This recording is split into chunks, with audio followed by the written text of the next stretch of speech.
Coffee drinker, huh? Boys want some coffee? Somebody said something about coffee. Coffee is the #1 drink in the world. Hey, Dave, you want some coffee? Yeah. It's just French press. He's been down in the basement drinking coffee for about the last 4 hours. Tell him he gives me a cup of coffee, I'll answer his questions. Bradford! The fuck you looking at? Come on, make that coffee to go. Let's go. Hello, everybody. Welcome to the Coffee Grind. And today we're doing it live. This is our 16th episode, and we have been running pretty much Monday through Friday, early style for all you coffee drinkers. Kristen's supposed to join me, but I'm not sure if his alarm clock didn't go off or the Wi-Fi down south is having a problem, but he'll probably be joining any minute. At least I hope so. Coffee up, pool.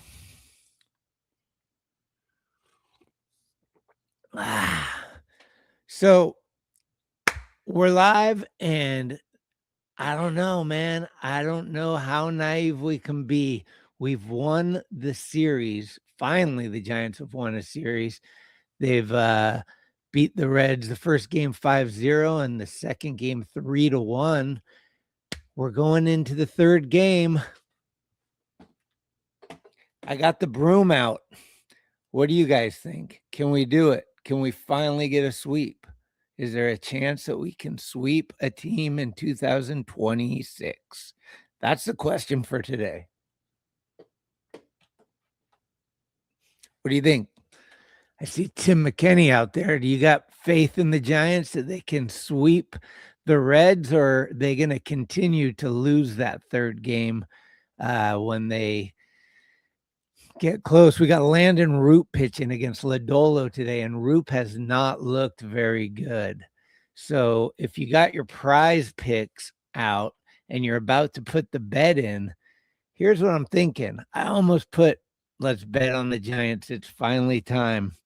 But I don't know. Maybe we bet on the Reds, and then if the Giants win, we get the win. But if the Reds win, then we get the money. Christian apparently is typing himself into StreamYard. He should be appearing any second now, and we can get his input. But I don't know.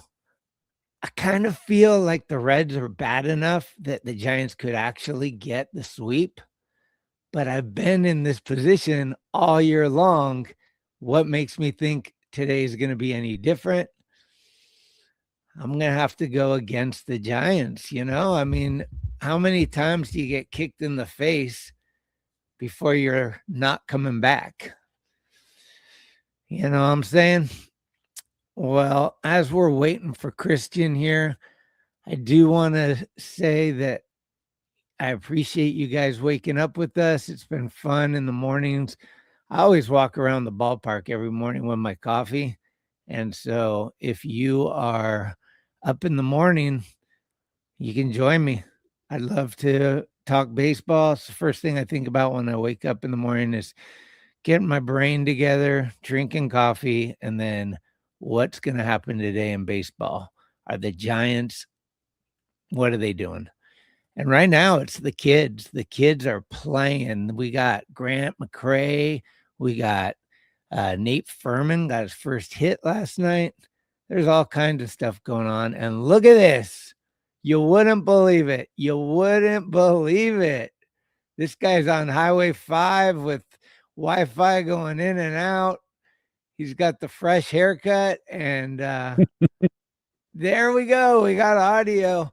Christian, I was just asking these guys, and I got to ask you, we've been in this position too many times.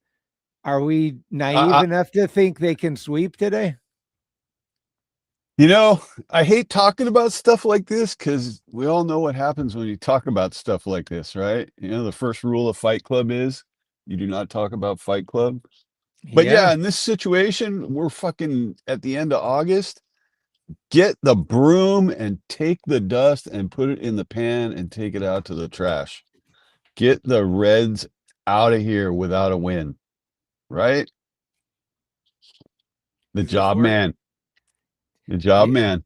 I'm trying, but I got to be honest. I was just saying, I'm betting on the Reds because I've been here too many times. So the Reds haven't shown me anything in the first two games that would lead me to believe that they're going to get up off the mat today. But anything can happen. I'm far more concerned with this sudden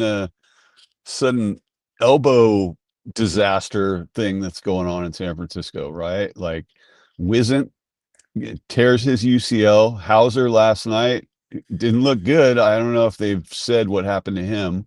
Yeah, they're And keeping it low key right now, but yeah, I don't know either. I mean, he walked off in the first inning, and when you call the guys out, that's a bad sign. yeah, yeah, yeah. It's I don't know, you know. And the other night, Kruko was like, well, it might not be an injury when they pulled Wisenhunt, but when you look at his immediate reaction to throwing that pitch, the way he was holding his arm, dude, you knew immediately. Yeah, elbow done, right? So Birdsong last year, Randy Rodriguez last year, Hauser this year with Wisenhunt, and man, he's like, I don't know what that's about, right? And I mean, the conspiracy theorist in me goes, huh? San Francisco pitchers were rarely getting out of the fourth inning this year, the starters. So is everybody brittle? Does everybody have elbow? I mean, what's going on? Well, and then I'm hearing from other conspiracy theories something about the ABS, which I don't understand at all how that could make people's arms get hurt. But at this point, who the hell are we going to run with in the rotation? I mean, obviously, Tugboat probably comes back, but that's only 4. Who's the 5th guy? We're gonna have 2 bullpen games out of every 5 days, probably, right? And the Oh, bullpen yeah, is there. already Here we just go. torched. So I think that's where we're at. I mean, look, you got Roop, you got Webb. I mean, Trevor McDonald's gone. There's not much left now. Wisenhunt's gone. I mean, you got Hauser. Yeah, what? I mean, everything is just a mess. Anthony Molina looked pretty good last night. I mean, small sample size. I think he pitched like 4 innings, but he looked good coming in. But you know how it goes. Once the books get on you, things change up a little bit. Yeah, yeah, that's the thing, guys. They get into the iPad and they figure people out pretty quickly, and that really comes down to your skill as a pitcher. You know, like there's throwers and there's pitchers, and if you're a true pitcher, then you're staying one step ahead of everything that they're figuring out. You know, we've seen it before, right? You see a guy like Trevor McDonald comes up and he looks like he's unhittable for a couple of games, and then yeah, the book's out and they start figuring him out. So we'll see. We'll see. I mean, Molina's fairly young, so it's a learning curve, you know, on both sides. But I don't know. I think that these last 2 games have been kind of an indicator of like certain guys like going, all right, listen, I gotta pick up the slack and do it. I mean, Devers is in full dude mode right now, right? You know, Grant McCrae's getting a Devers is a triple, dude. getting a double, you know. McCrae's like, man, if he could He was just get like his 2 bat feet from a consistent. home run, man. Yeah, yeah, Yeah, yeah. for So I sure. mean, there's No, good it's stuff going weird too. on. Yeah, I mean, I was looking at Grant when he hits the ball comes off his bat much different than a lot of these other young guys. Like he Mhm. has the potential to hit balls in the gap, hit for power, and we already know how great he is defensively and his speed. The thing I was wanting to talk about too is last night there was 3 firsts. We had Carson Seymour with his first save. We had Anthony Molina with his first win, and Nate Furman got his first major league hit. And check this out. I got to catch up with Nate Furman for a little coffee before the game. Shoots one up the middle. He's got a hit. And that's his first major league hit. There you go. What a smile. Hey, how do you take your coffee, Nate? Just black cold brew. Right. Just black cold brew. Thank you. Welcome to San Francisco. Welcome to San Francisco, Nate. Good dude, man. He's got the back east accent too, and he was friendly. he's walking in. We saw him, and he signed for some of these guys. So yeah, but yeah, it's interesting to see. I think Carson Seymour got the save last night, and the night before, I'm pretty sure they used Dylan Smith in a non-save opportunity. But the bullpen has not been consistent all year as far as who's going where and what. I think Dylan Smith to me looks like a good guy that could, be back next year. As far as the rest of them, Trent Harris has he's got the stuff because he's striking out a lot of people, but his first couple outings didn't go well. But other than those two names, I don't think Brubaker's back. I don't need to see Bell Bivens to blow it. I don't need to see Tristan Beck. I'm hoping that they can just go to the 5 and dime store and get like 20 new closers for if there is a spring training and see what we got. Yeah. Well, Ryan Walker didn't, give up the ghost when he came in the other night, but yeah, I just don't see him ever being a reliable ninth inning guy again. It just too many times, he just couldn't hold it together. And I think his first couple seasons in San Francisco, he just had batters completely off balance all the time with that slider, with his motion, delivery, all of it, the way that he steps across the rubber. And, it's awkward. But after a couple of years, guys got used to that look. And then they're like, okay, well, we know he's going to come in the strike zone at least once in this at bat. And that's what we're waiting for, and he started to have control issues. And I don't know. I mean, he looked okay the other night, but I don't know that he's resolved any of those issues for the long term. So yeah, they got to go arm shopping big time, and it's got to be a closer because we're not going to get Randy Rodriguez back for at least half a season the next season, whenever that is, right?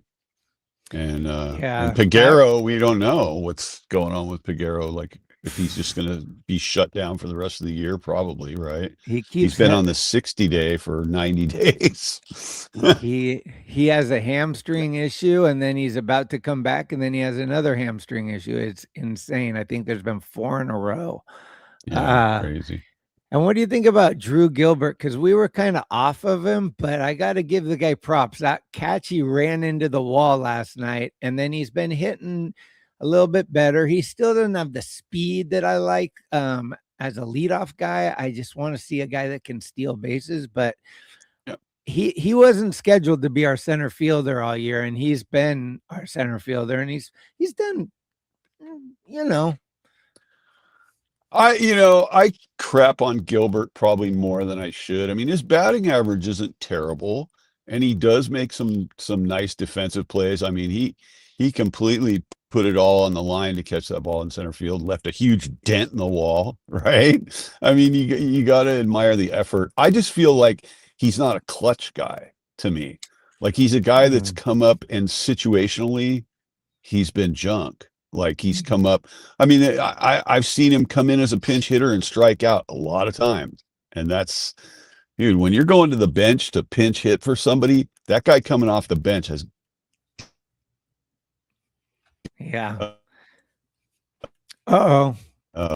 connection issues. Glitch in the system. The room went black, but we can still hear you. Okay, well, yeah, it's Gilbert to me is like find me a better guy, or send Grant McCrae to hitting school. That's all I can say.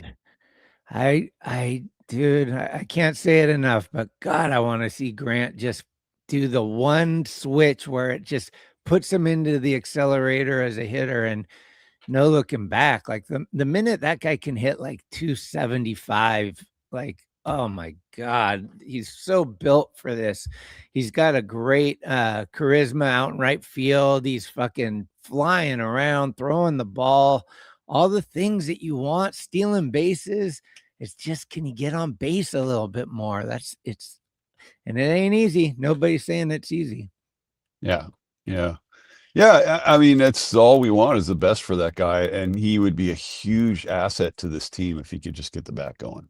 That's the only thing. Everything else, I mean, he's gunning dudes down at third. He's got probably the top speed of anybody on the team, And and I want to see Jonah Cox get more playing time, just like you too. I think like he's one of those guys that's exciting. He's young, he's hungry, and these guys, that is the future. Young guys are the future. Buster's proven what I think he showed us what the blueprint is without actually saying it, is that we're going young across the board, and we got these guys that are kind of filling the seats while we're building this thing up. And this is going to be a whole new look team in the next 2-3 years. And I'm good with that. The guys they're drafting, the guys that you got guys tearing it up in the minor leagues. You got Peyton Bonds now doing stuff. He scored the winning run last night in San Yeah, Jose. I'm yeah, trying to wild get down there pitch. tonight. I want to Cool, see Peyton cool. Bonds play in person. Yeah. Let's talk about the dude though. I've been wrestling with people, texting, DMs, comments, everything, and just not in a lose your mind type of way, but just kind of more of an information for me. Like, why is there so much hate on this dude? The guy is playing better than everybody else on the team right now offensively. I mean, you pretty much, that's maybe not saying much, but he's going to hit 30 plus home runs, probably 80 to 90 RBIs. And look, when's the last time we had a 30 plus home run season besides Adames last year? And that was a huge deal. Everybody's like, Adames hit 30 finally. And Yeah. now we got a dude that took almost the whole first month off, as far as like he was not here for the first month or two. He was batting horribly. If he had done even just mediocre there, we're talking about a 40 plus home run season. And to me, if you got 40 plus homers, you can hit 225, 230. Like, we don't need every guy to hit 285. That's what the rest of the squad needs to be doing. And Devers is getting the RBIs and the home runs and power, man. This guy's he's hitting them to deep center rights, triples alley, no home run alley. Yeah. Well, it's a very simple explanation, and it's this: when a team is running as bad as the Giants are, everybody's going to point out the guy who's making the most money and go, "Look at this asshole. This is the reason, because we're Kyle paying this Tucker. guy $800 billion and we're 30 games below 500. So he's the scapegoat. He's the pariah in the mix. And that's the way it always goes, right? To me, I'm glad Devers is in SF. I think it's exciting every time he comes up to the plate. I think he plays a decent first base. I think he'll surprise you with a stolen base here or there, or some quick feet on the base pass, even though he's not fast. I mean, he's fun to watch, right? And all that, don't let all the Boston bullshit bleed over into San Francisco. Like, oh, he's a prima donna and he didn't want to cooperate and all this shit. Well, Boston did him dirty, Big time. And so for him to come to SF, it's like, are SF fans really going to do him dirty like Boston did? Nah, it's not a good look. He's doing stuff, and that's what they brought him to do. It's like, we want a big bat who hits the ball over the wall, guy that gets up there. He's everybody kind of puts their phone down and pays attention when he's hitting, right? He's got And 3 after homers in Arise, 5 games. It's nice. yeah, and after Arise is gone, who in my opinion was the most exciting guy in the roster, now that he's gone, Devers is probably the most exciting guy, except for the young dudes. The young dudes are always exciting. So people shitting on Devers doesn't make sense to me. He's contributing. They're not having a great season, but he's doing it. So I was looking at the lineup, and from the opening day lineup till last night, only 2 guys are starting from the original opening day lineup. It's Devers and Jung-Hoo Lee. Everybody else is replacing somebody or coming off the bench or whatever. This has been, I mean, especially with Wisenhunt going out and Hauser going out back-to-back nights, you're just like, Adames is getting a second look. He might be done for the year. We don't know. But like, have you ever seen not only the team playing so bad, which I'm not making up any excuses, But have you seen this type of injury prone where it's like Birdsong, Randy Rodriguez from the get-go, and then it just trickled through. Chapman's been out most of the year. Casey Schmidt having a great year. Boom, he goes down. It's like, man, this has been tough. Yeah. Well, and it's funny. The only thing in my recent memory that I can think of is the 49ers. The 49ers have a social media account that is basically, it's like lampooning the fact that almost 3/4 of their whole squad is hurt. There's like, they're making jokes about it. Like, I don't know. I mean, that's the only thing that I could compare it to. I mean, really the attrition rate for the Giants this year with injuries has just been horrible. I got to change the subject for a second because I saw Coleman jump in here. There's a lot of heated debate going on about the Shohei PCA MVP fight. So I want to know. I mean, you look at the numbers, PCA is way out front, but come on, you know they're going to want to hand it to that fucker in LA. Come on. The Shohei fatigue. And I heard that all this stuff that the fraud stuff going on with the ownership, all that stuff that's been in the news, apparently it was all Ipe's fault. Oh yeah, they're dragging him out again. But yeah, more and more, even some of the baseball pundits now are starting to think that whole thing and not just go with the party line that Major League Baseball put out. I mean, look, they're investigating Jeff Passan, dude. So since you brought this up, I do want to speak on this because sometimes I ask myself, am I seeing things correctly, or am I just like in my own mind that I'm just creating these narratives? But to me, and I've said it since day one, because I didn't see him play because he was on the Angels for years and we didn't play the Angels. But to me, you look at PCA and you watch him as an athlete, as a guy that's playing in the game. Take away the stats, just what you see. This guy's so much more electric than Shohei to me. Shohei just looks like I don't know. It's not exciting to me. He looks like he's bored. He'll hit a powerful home run, but like PCA's like stealing headfirst, sliding, going crazy, making diving catches in the outfield. And I've said it since day one also. If you're not playing in the field 9 innings every day, I don't care if you're pitching like 4 or 5 innings once in a blue moon and then taking some time off. That doesn't cut it for me. You're not MVP status when you're doing that. That's why pitchers rarely win MVPs, because they don't play enough. And Shohei's just sitting on the bench, coming up and swinging the bat. And that's all he does. And it's not exciting to me. Aaron Judge, PCA, Acuna, even Ellie De La Cruz, man, the people come.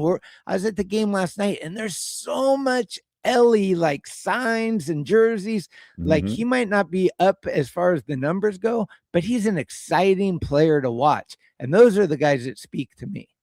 Yeah. And Shohei is just like the golden child. It's total nonsense.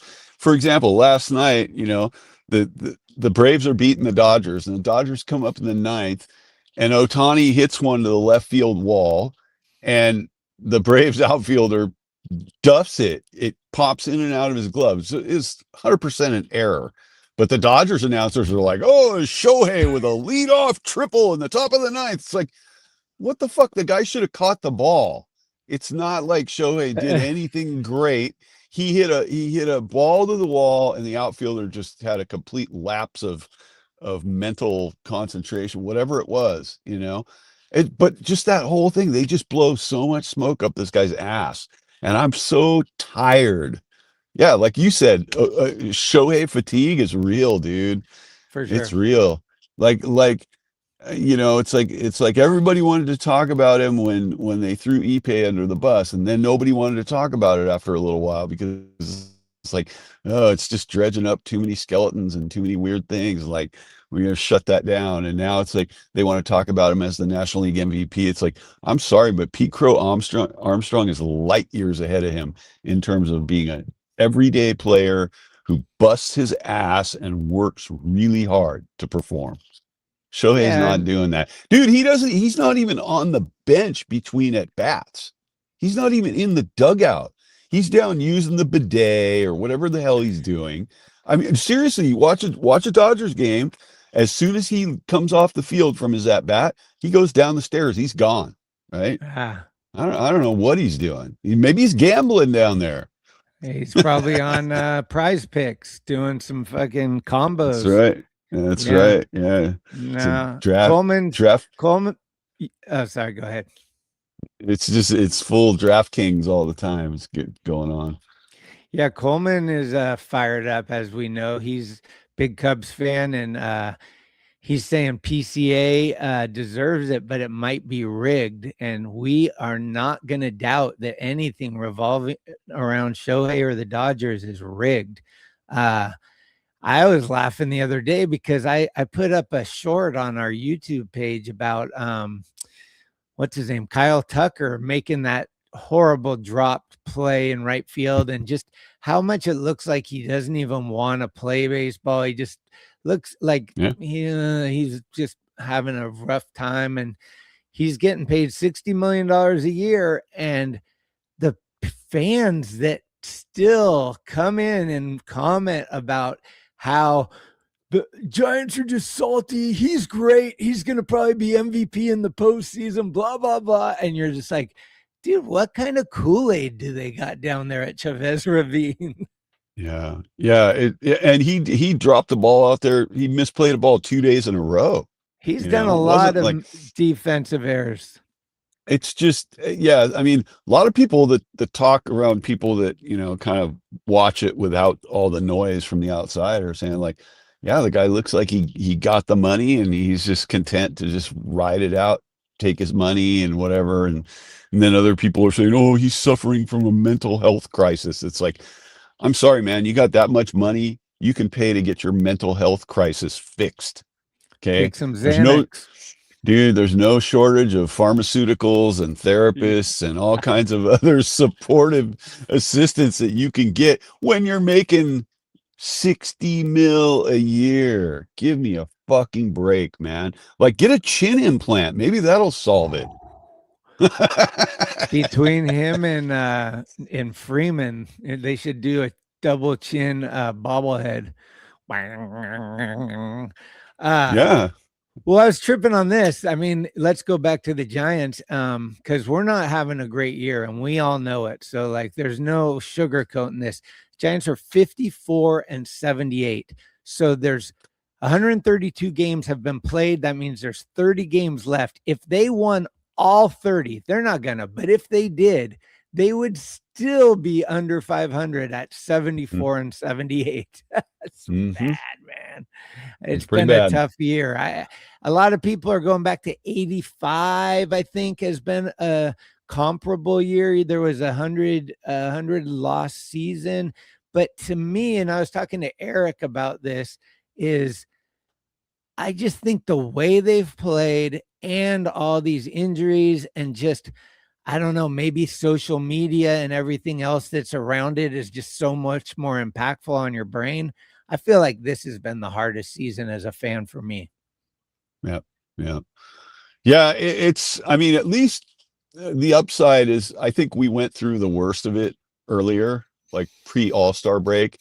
And then once we realized the Giants were so far out of it, it kind of, the sting is a little less, right? True. Because coming into the season, we thought like, man, I think we got a good team this year. I think we're going to do well. I think we got a good shot at the wild card.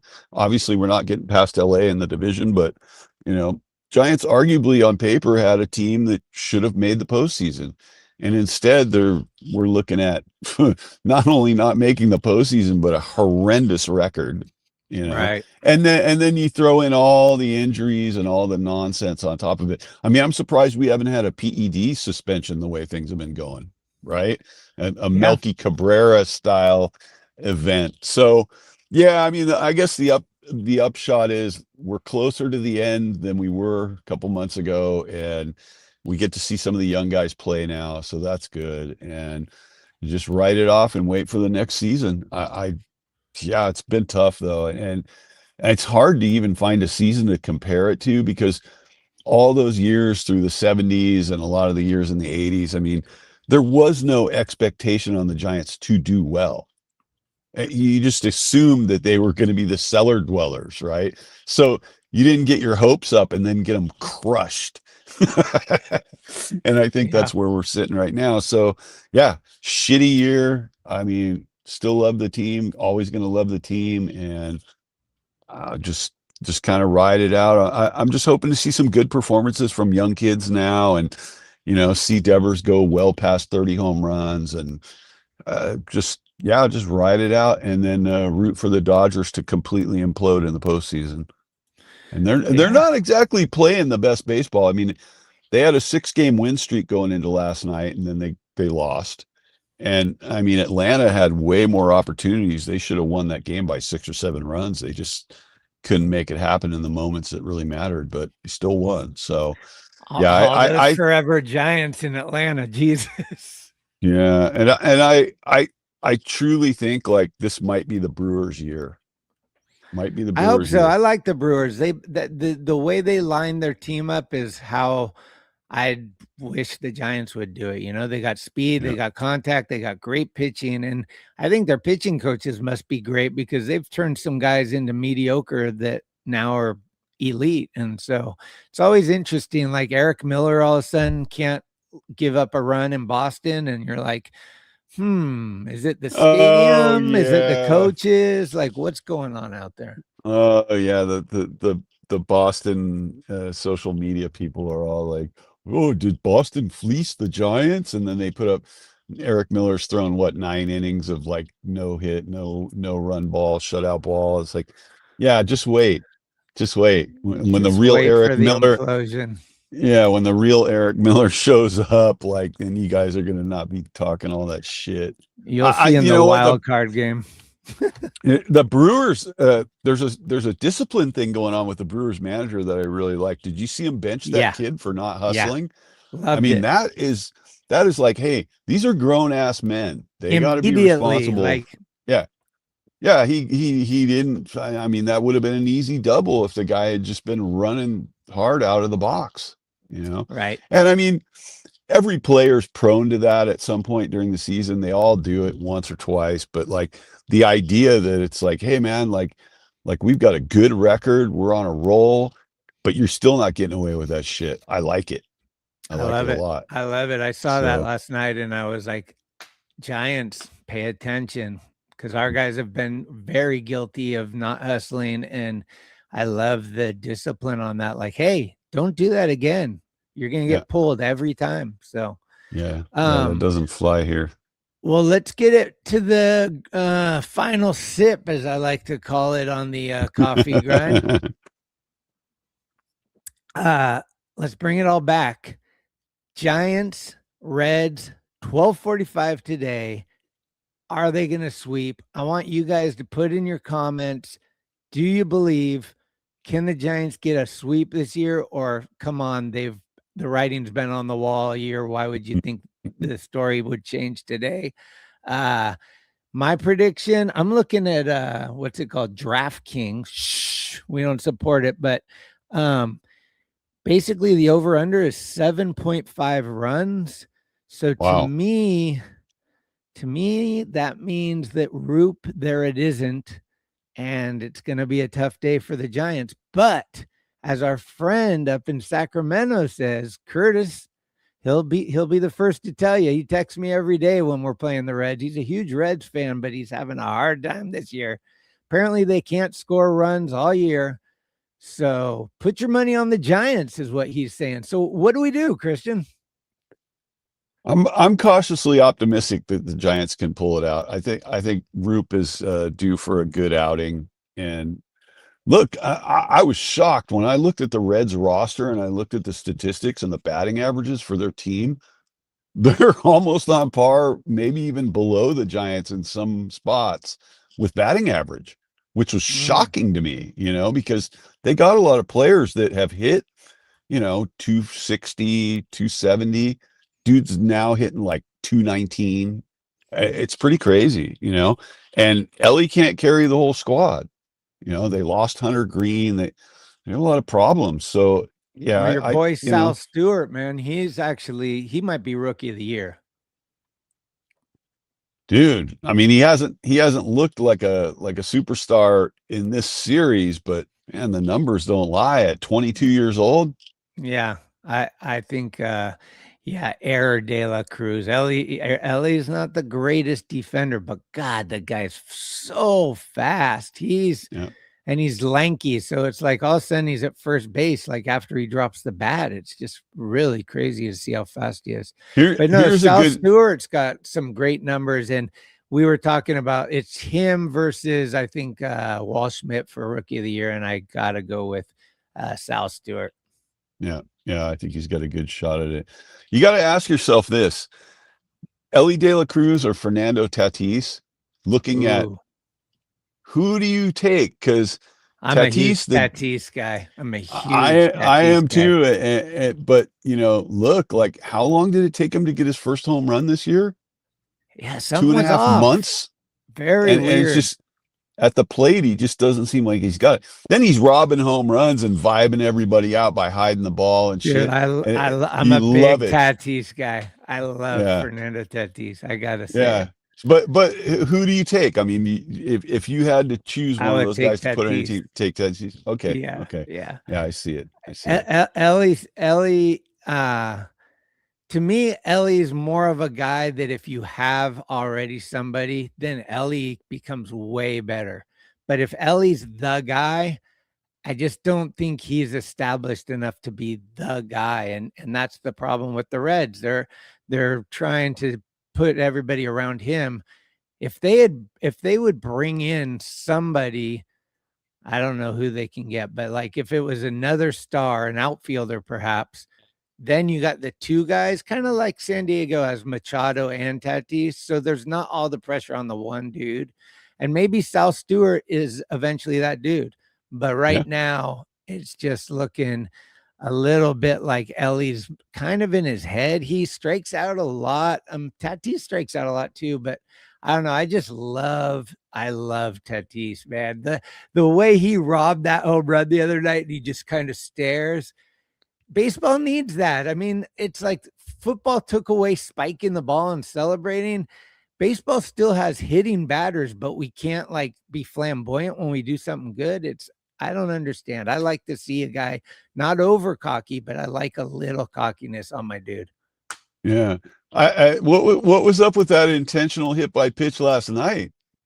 Yeah, so I looked into that. The guy, he threw at Gilbert on the first pitch and missed him. Singer, yeah. And then threw at him again, and everybody was confused. And then he said, "Oh, it's a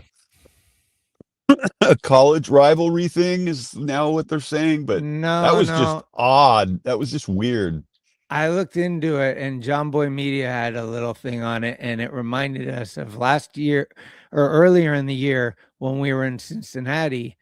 JT Brubaker was pitching, and Steer pulled out real quick, and they got like this weird thing, and the umpire was like, "No, it's fine, it's fine." So then you're seeing Brubaker holding the clock till the very end before he pitches, and Steer is up there going, "Throw the fucking ball, motherfucker!" Right. And then they started beaming each other back and forth. And so I think this may have been carried over from that, because the way Drew Gilbert took it, it was like it was almost like formality. It wasn't like upset. It was like, I saw this coming. First pitch of the game. So very interesting that they waited though. Like, why wouldn't they have done that Monday night? But maybe they're just like, oh, our season's over. Let's just fucking retaliate. Or maybe it's just they want a specific pitcher to do it who's not going to cost them anything if there's a suspension. I mean, not like they got anything to play for anymore. Just like the Giants, like what, it's suspension isn't really going to do anything. But yeah, I don't know. Those dynamics are weird. Like, you remember Matt Cain plunking Matt Holliday in Game 7, right? And NLCS, and he hit him right on the World Series champions patch. It's like one of the most beautiful If you're gonna hit a guy on purpose, like that was the quintessential way to do it, right? And the best part, this is like when Tim McCarver and Joe Buck were still doing it, and he's like, "Well, that's not what you want to do. That's the wrong thing to do. If you want to," it's like, dude, they're up 9-0. What? It's the wrong thing to do. No, you should have gone for the helmet. Yeah. Did you? Oh man, that clip you sent me of Meckler. Holy smokes! Got drilled. There's another clip. I was trying to find it. Like after they got him up off the dirt, they said he was out cold for about 3 seconds, 4 seconds. They got him up off the dirt. The whole side of his neck and his head was just bright red because it hit the Brutal. helmet so hard, slapped his. I don't know. I don't like Wade Meckler, but I don't want to see that happen to anybody. Dude. No, Just like, yeah. I mean, talk about putting one in the guy's ear. That one was in his fucking ear. And did you see the catcher's reaction? Like you knew it was serious. Like he's grabbing him, squeezing him, looking really concerned.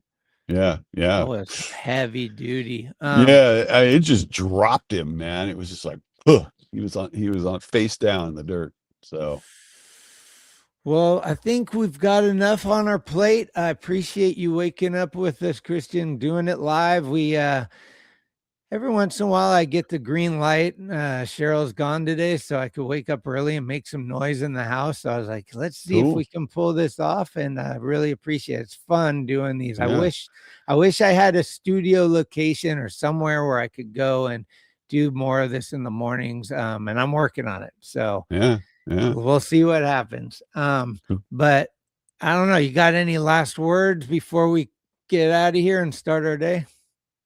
Dude, let's sweep the Reds. Let's have a nice little little scope mouthwash. Get the sweet bullshit out of the way, and then on to the next. And I'd like to see Devers go deep again today. Let's do it. Let's do it. Let's get to 30. What's he at? 28 right now, and we are 28. not even at September 1st yet. Is there an outside chance? I wonder if DraftKings or whoever, can't keep using them, but whatever the people that use betting, I wonder what the odds are of Devers hitting 40 home runs this year. Yeah. It's entirely possible. We have to go look up the odds. On hitting 40 and you win 100, something like that, maybe 20-1. Could be. I don't see it not happening. The guy could do it. I mean, at some point they might just start pitching around him, though, if they just keep seeing all these guys from the River Cats in the lineup. But who knows? Maybe. Well, we'll see. I mean, I would think for pitchers that have a little bit of grit, they want to strike the guy out. They don't want to let him beat them, but they also don't want to give up the walk. So, yeah, I'd love to see him hit 40. It would shut down a little bit of the chatter, I think. I know. I'm surprised the chatter hasn't been shut down already. Like he's been doing it in my mind. And look, the guy's, all the naysayers, they're like, he's blocking Bryce Eldridge. No, he's not. He's playing DH now. Like he's letting Bryce play first base. Whatever that is, that's called being a team player. That's not selfish. And I don't know who is defining what is selfish, but unless you're like with the dude every day and know the dude, you can't call him selfish. Like, what the hell? Yeah, and he's such a crazy one. He's not blocking them if they're both in the lineup every day. So That's that right. logic is bullshit. All right, well let's blow out of here, and I'm gonna go try to take care of some shit before it hits 110 degrees. All right, everybody. Thanks for tuning in. As always, Vaya con Café. We are out of here.